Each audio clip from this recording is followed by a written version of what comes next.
আমাদের এলাকায় মহিলারা কবর জিয়ারতের উদ্দেশ্যে যায়, এ ব্যাপারে শরীয়ত হুকুম জানাবেন। মহিলারা কবরস্থানে কবর জিয়ারত করতে যাবেন কিনা? ফোকায়ে কেরামের দুইটা মত আছে।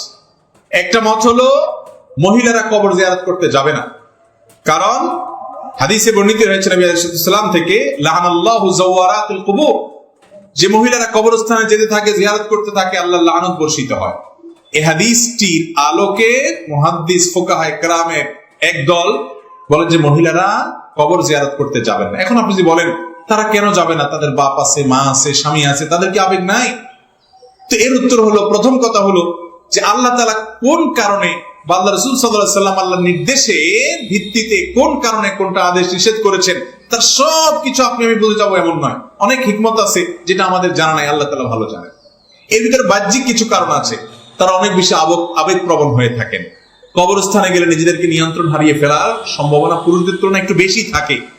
দ্বিতীয়ত, কবরস্থান একটা এমন পাবলিক প্লেস যেখানে যখন মানুষ মারা যায় অনেক মানুষ, কারণ কবরস্থানে লাশের পিছনে যাওয়া সবের কাজ, অনেক মানুষ সেখানে যায়, সেখানে পর্দার খেলাফ, তাদের প্রাইভেসি নষ্ট ইত্যাদির কারণ আছে, আরো অনেক ব্যাপার থাকতে পারে আধ্যাত্মিক ভেতরগত, যেগুলো আমরা জানি না, কিন্তু হাদিসে নিষেধাজ্ঞা আছে।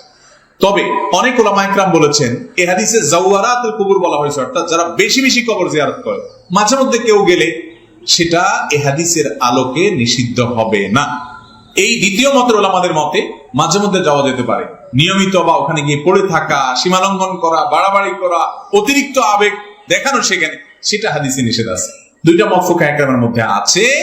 তবে পুরুষদের জন্য সর্বাবস্থায় কবর জিয়ারত করা নির্দেশিত। নবী সাল্লাল্লাহু আলাইহি ওয়াসাল্লামের হাদিস হলো, নাহাইতুকুম আন জিয়ারাতিল কুবুরি ফাজুরুহাল আন ফাইন্নাহা তুযাক্কিরুকুম আল আখিরা, তোমরা কবর জিয়ারত করবা, কারণ সেটা তোমাদের আখিরাতের কথা কি করাবে, স্মরণ করায়া দিবে।